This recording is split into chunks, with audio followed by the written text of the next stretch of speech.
Hello students, कैसे हैं आप सब। आशा करता हूं सब अच्छे होंगे। क्या चल रहा था हमारा अकाउंट में। First chapter accounting of partnership firm. इसके पहले वाले वीडियो में मैंने आप लोगों को पार्टनरशिप फर्म क्या होती है ये बता दिया था।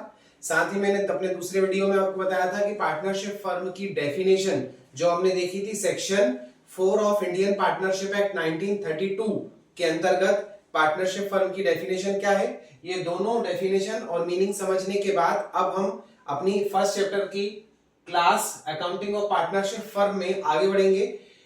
देखिए स्टूडेंट्स, अपने को मीनिंग और कैरेक्टरिस्टिक और इसी के साथ साथ डेफिनेशन तो समझ में आई गई। अब बात आती है कि एग्जाम में थ्योरी के साथ साथ क्या पूछा जाता है। तो एग्जाम में थ्योरी के साथ आता है मेन चीज जिसे अपन कहते हैं प्रैक्टिकल। क्या कहते हैं? प्रैक्टिकल। ठीक है ना। तो प्रैक्टिकल अगर अपन बात करें तो first chapter accounting of partnership firm में प्रैक्टिकल के नाम पर आपसे पूछा जाता है profit and loss appropriation account.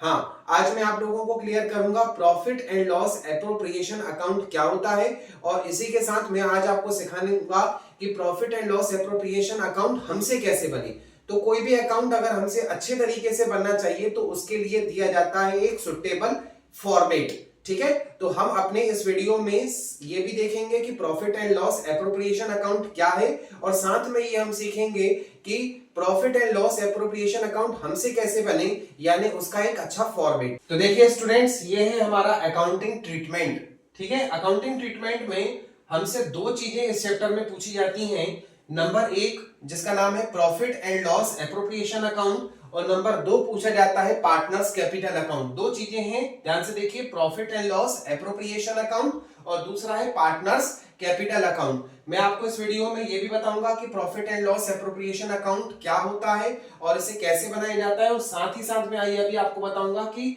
Partners capital account क्या होता है और इसे कैसे बनाया जाता है और क्यों बनाया जाता है। तो सबसे पहले हम अपने इस वीडियो में देखेंगे कि profit and loss appropriation account क्या होता है और इसे पार्टनर्स क्यों बनाते हैं। ठीक है, तो देखिए आप लोगों ने 11th क्लास पढ़ी होगी और 11th क्लास में आपने फाइनल अकाउंट पढ़ा होगा।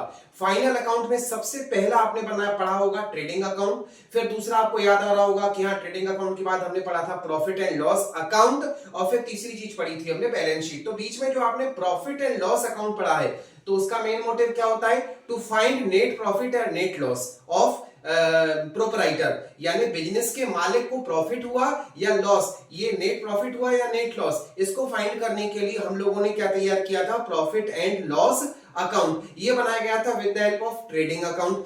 ट्रेडिंग अकाउंट में ग्रॉस प्रॉफिट हमें फाइंड होता है। इस ग्रॉस प्रॉफिट की हेल्प से हम लोगों ने प्रॉफिट एंड लॉस अकाउंट में जाकर के और नेट प्रॉफिट निकालना सीखा था। ठीक है, अब प्रॉफिट एंड लॉस अकाउंट बनाने के बाद, ठीक है, जो फर्म के एडजस्टमेंट होते हैं उन एडजस्टमेंट को रिकॉर्ड करने के बाद प्योर नेट प्रॉफिट जो पार्टनर्स के बीच में आपस में डिस्ट्रीब्यूट होगा, इसके लिए स्टूडेंट्स देखिए हम बनाते हैं profit and loss appropriation account. तो प्रॉफिट एंड लॉस अकाउंट और profit and loss appropriation account में ये डिफरेंस है कि profit and loss appropriation account ये बनाया जाता है after profit and loss account, यानी सबसे पहले ट्रेडिंग अकाउंट बनाया जाता है, ट्रेडिंग अकाउंट की हेल्प से बनाया जाता है प्रॉफिट एंड लॉस अकाउंट, और प्रॉफिट एंड लॉस अकाउंट का जो नेट प्रॉफिट निकलता है इस नेट प्रॉफिट या नेट लॉस को ट्रांसफर किया जाता है किसमें? Profit and loss appropriation account में। और profit and loss appropriation account में एडजस्टमेंट शो किए जाते हैं, और एडजस्टमेंट को शो करके और फिर इसके बाद नेट प्रॉफिट या नेट लॉस फाइंड किया जाता है।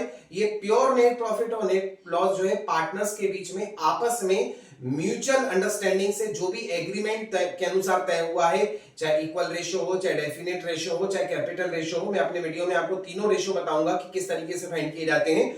ये इसमें हम इसके नेट प्रॉफिट या नेट लॉस को क्या करते हैं? डिस्ट्रीब्यूट कर देते हैं। पर वही बात आती है कि profit and loss appropriation account ठीक है, प्रॉफिट एंड लॉस अकाउंट के बाद बनता है, पर ये मुझसे कैसे बनेगा? सबसे मेन समस्या हमारे स्टूडेंट्स के सामने ये आती है कि ये अकाउंट हमसे कैसे बने। जब प्रैक्टिकली आ जाता है, सवाल आ जाता है हमारे सामने, तो हम घबरा जाते हैं कि यार इसको किस तरीके से सॉल्व करना है। तो स्टूडेंट्स मैं आपको अपने वीडियो में पूरा स्टेप बाय स्टेप सिखाऊंगा कि profit and loss appropriation account आपसे कैसे बनेगा।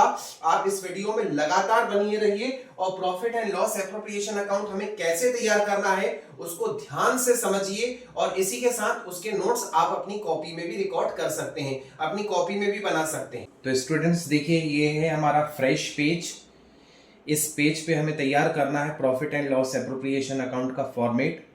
Profit and loss appropriation account का फॉर्मेट बनाने के लिए सबसे पहले ऊपर हम हेडिंग डालेंगे अकाउंट्स का नाम, profit and loss appropriation account. Okay, फिर इसके नीचे आपको डेट मेंशन करना है। डेट जो कि एक ईयर के एंड में इसे तैयार किया जाता है, इसलिए यहां पर आपको डेट देना है, date at the end of the year, at the end of the year. Like जैसे अगर हमारा ईयर है 2023, तो यहां पर आपको फीड करना है 31 मार्च 2023 eight the end of the year. अगर आपको प्रैक्टिकल में दिया हुआ है 31 मार्च 2024, तो आपको यहां पर दिखाना है 31 March 2024 at the end of the year. Then इसके बाद हम लाइन ड्रॉ करेंगे।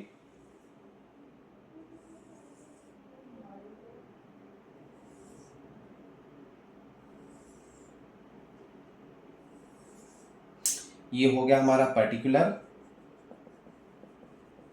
फॉर डेबिट और amount for debit, then particular and amount for credit. तो देखिए students, profit and loss appropriation account अगर हमें शुरू करना है तो ऑलवेज हमें इसे शुरू करना होगा राइट हैंड साइड। किस तरफ से? राइट हैंड साइड से। मतलब कोई भी अकाउंट जब तैयार किया जाता है profit and loss appropriation account, तो इसकी स्टार्टिंग जो होती है वो राइट हैंड साइड यानी क्रेडिट साइड से होती है। और क्रेडिट साइड हमें सबसे पहले लिखना है by balance brought down bracket में ग्रॉस प्रॉफिट। ये देखिए, ये by balance brought down gross profit. ये ग्रॉस प्रॉफिट आपको ऑलवेज आपके प्रैक्टिकल में मिलेगा। तो स्टूडेंट्स, ये हमारी फर्स्ट स्टेप है by balance brought down gross profit. इसको हमें सबसे पहले फीड कर लेना है। देन इसके बाद हमें आ जाना है डेबिट साइड। डेबिट साइड हम जितने भी आइटम शो करेंगे ये बिजनेस के सारे एक्सपेंसेस हैं। क्या है? ये सारे एक्सपेंसेस। और 11 से हम पढ़ रहे हैं, एक्सपेंसेस जितने भी होते हैं वो सब कहाँ दिखाए जाते हैं? Debit side. सबसे पहला बिजनेस का एक्सपेंस आता है जो पार्टनर से रिलेटेड होता है, पार्टनर्स इंटरेस्ट ऑन कैपिटल। ठीक है, ये क्या होता है इसे समझें। Partners interest on capital. Partner सबसे पहले फर्म में क्या इन्वेस्ट करते हैं? कैपिटल इन्वेस्ट करते हैं। और कैपिटल इन्वेस्ट करने के अगेंस्ट में ईयर के एंड में पार्टनर्स को उस पर क्या मिलता है? इंटरेस्ट मिलता है। देन इसके बाद आता है नेक्स्ट आइटम जो है वो भी पार्टनर से रिलेटेड है, पार्टनर सैलरी।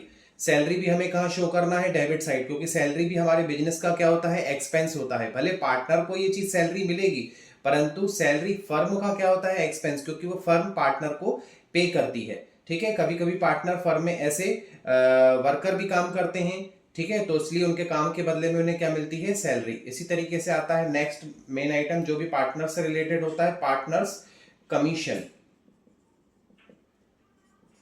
पार्टनर्स कमीशन, ये भी पार्टनर्स कभी कभी फर्म में ऐसे एजेंट वर्क करते हैं, तो एजेंट के रूप में काम करने के बदले में पार्टनर्स को उस पर क्या मिलती है? कमीशन मिल जाती है। ठीक है, इसके बाद आता है to interest on loan. Partner firm को जब प्रोवाइड करते हैं लोन, तो उस लोन के अगेंस्ट में उन्हें क्या मिलता है? इंटरेस्ट। तो स्टूडेंट्स मैं आपको बता दूंगा कि लोन पर इंटरेस्ट का रेट जो रहता है वो रहता है एज पर 6% पर एनम।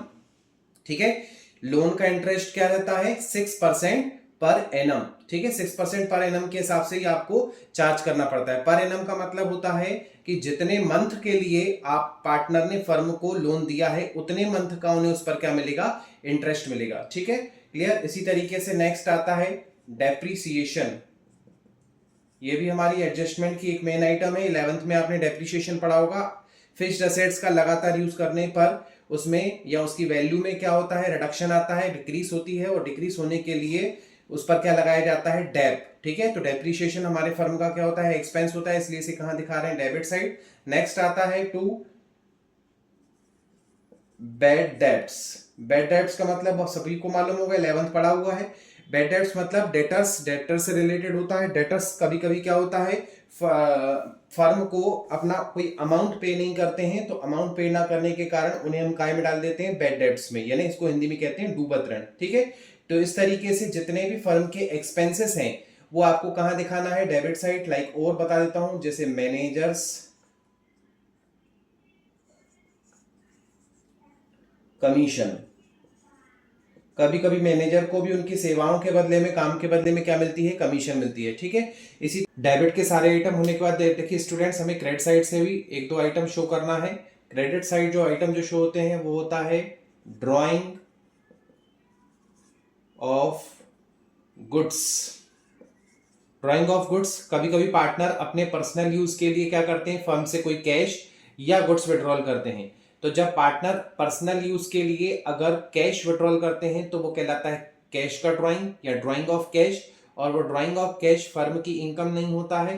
ठीक है, उसे हमें कहां दिखाना है, पार्टनर्स कैपिटल अकाउंट में। हाँ, पर पार्टनर अपने पर्सनल यूज के लिए यदि गुड्स का विड्रॉल करते हैं, क्या का विड्रॉल करते हैं, गुड्स का, तो गुड्स के विड्रॉल को आपको ड्राइंग ऑफ गुड्स को कहां दिखाना है, क्रेडिट साइड, क्योंकि ये फर्म की क्या होती है, इनकम होती है। ठीक है, क्योंकि जितना गुड्स पार्टनर अपने पर्सनल यूज के लिए विड्रॉल करेगा उतनी ही वैल्यू वो फर्म में क्या करेगा, रखेगा, तो वो फर्म की क्या बन जाएगी, इनकम बन जाएगी। क्या बन जाएगी, इनकम बन जाएगी। इसलिए ड्राइंग ऑफ गुड्स जो है वो कहां दिखाएंगे, क्रेडिट साइड। इसी तरीके से फर्म की एक और इनकम होती है interest on drawing, interest on drawing. ठीक है, पार्टनर जैसे मैंने अभी आपको बताया पर्सनल यूज के लिए कैश और गुड्स का विड्रॉल करते हैं, तो अगर गुड्स का विड्रॉल कर रहे हैं तो कहां जाएगा, क्रेडिट साइड आ जाएगा। पर अगर कैश का विड्रॉल करते हैं तो उस कैश के विड्रॉल के अगेंस्ट में पार्टनर फर्म को क्या पे करते हैं, इंटरेस्ट पे करते हैं। और जब पार्टनर फर्म को इंटरेस्ट पे करते हैं तो इंटरेस्ट ऑन ड्राइंग फर्म की क्या बन जाती है, इनकम बन जाती है, क्योंकि वो फर्म को पैसा मिलता है। तो इंटरेस्ट ऑन ड्राइंग कहां जाएगा, हमारा क्रेडिट साइड। ठीक है, तो इस तरीके से ये पूरा अपना फॉर्मेट कंप्लीट हो जाता है। देन इसके बाद अपन टोटल लगाएंगे, क्रेडिट साइड का टोटल लगाएंगे, और फिर इसमें से क्या करेंगे, डेबिट्स के आइटम को हम क्या कर देंगे, माइनस कर देंगे, जो भी प्रैक्टिकल में हमें दिए रहेंगे। क्रेडिट में से डेबिट को माइनस करने के बाद हमारे पास क्या आ जाएगा, लास्ट में 2 नेट प्रॉफिट। ठीक है, ये नेट प्रॉफिट पार्टनर्स के बीच में आपस में क्या हो जाएगा, डिस्ट्रीब्यूट हो जाएगा। मान लीजिए आपके पास ए और बी दो पार्टनर हैं, तो इन दोनों पार्टनर्स में आपको उसको क्या कर देना है, डिस्ट्रीब्यूट कर देना है। और इसी तरीके से क्रेडिट साइड क्या आ जाएगा, नेट लॉस। क्या आ जाएगा, net loss. Okay, net loss और नेट प्रॉफिट दोनों में से कोई भी एक रहेगा, तो ये क्या हो जाएगा, इफ एनी, दोनों में से कोई भी एक। ठीक है, क्लियर। बाकी प्रॉफिट हो चाहे लॉस, दोनों ही पार्टनर्स के बीच में डिस्ट्रीब्यूट होगा, परंतु नॉट प्रॉफिट या नेट लॉस दोनों में से कोई एक कंडीशन बनेगी, या तो प्रॉफिट आएगा या फिर लॉस आएगा। नेट प्रॉफिट और लॉस कैसे आएगा, अगर क्रेडिट साइड का आपका टोटल ज्यादा है, in case excess of credit, ठीक है, ऑफ डेबिट, यदि आपका क्रेडिट साइड का टोटल एक्सेस है किससे, डेबिट से, तो क्रेडिट में से डेबिट को माइनस करके क्या निकाल देंगे, नेट प्रॉफिट निकाल देंगे। और इन केस अगर आपका डेबिट का टोटल एक्सेस है क्रेडिट से, तो डेबिट में से क्रेडिट को माइनस करके क्या निकाल देंगे, नेट लॉस निकाल देंगे, और पार्टनर्स के बीच में उनको क्या कर देंगे, डिस्ट्रीब्यूट कर देंगे। तो स्टूडेंट्स ये देखिए, ये आपका प्रॉफिट एंड लॉस अकाउंट का फॉर्मेट। आप इसको कॉपी करके अपनी कॉपी में नोट्स तैयार कर सकते हैं। इसके अलावा इसमें कोई भी अगर आपको कोई डाउट हो तो वो आप मुझसे पूछ भी कर सकते हैं कमेंट बॉक्स में। इसके बाद ये फॉर्मेट हमें रेडी करना है। रेडी करने के बाद इसके हम प्रैक्टिकल तैयार करेंगे। एक बार मैं आपको profit and loss appropriation account का फॉर्मेट रिप्ले कर देता हूं। सबसे पहले अकाउंट का नाम लिखेंगे, profit and loss appropriation account, dash dash dash at the end of the year. ठीक है, स्टार्टिंग हमारी कहां से होगी, फर्स्ट स्टेप क्रेडिट साइड से, यानी राइट हैंड साइड से, by balance brought down gross profit. ये ग्रॉस प्रॉफिट आपको ऑलवेज प्रैक्टिकल में दिया रहता है, इसको आपको केवल प्रैक्टिकल से देख करके आपको यहाँ पर फीड करना होता है। लाइक जैसे 20,700 रुपीज का ग्रॉस प्रॉफिट दिया, तो by balance brought down gross profit 20,700 rupees लिख देंगे। फिर उसके बाद प्रैक्टिकल रीड करेंगे। रीड करने के बाद जो जो इन्फॉर्मेशन आएंगी, अगर हमें फॉर्मेट तैयार है तो उन इन्फॉर्मेशन को डेबिट और क्रेडिट रेस्पेक्टिव फॉर्म में हम उनको रिकॉर्ड करेंगे, और क्रेडिट और डेबिट में रिकॉर्ड करने के बाद टोटल लगाएंगे। टोटल लगाने के बाद इसमें से इसको माइनस करके नेट प्रॉफिट, या इसमें से इसको माइनस करके नेट लॉस निकाल करके पार्टनर्स के बीच में डिस्ट्रीब्यूट कर देंगे। तो आशा करता हूं स्टूडेंट्स, ये profit and loss appropriation account का फॉर्मेट आपको अच्छे से समझ में आ ही गया होगा। इसको आप अच्छे तरीके से अगर तैयार करते हैं तो कल वाले वीडियो में आपसे प्रैक्टिकल भी धीरे धीरे बनना चालू हो जाएंगे। ठीक है, तो मिलते हैं नेक्स्ट वीडियो में। और इसके पहले अगर आपने कोई मेरे वीडियो नहीं देखे हो, कोई क्लास अटेंड नहीं करी हो, तो डे 1 डे 2 की क्लास आपकी यूट्यूब पर अपलोड है, उसमें जाकर के आप डे 1 डे 2 की क्लास को देख सकते हैं। तो उसमें आपको profit and loss appropriation account से पहले पार्टनरशिप की मीनिंग और पार्टनरशिप की डेफिनेशन भी देखने को मिल जाएगी। ठीक है, तब तक स्टूडेंट्स नमस्कार।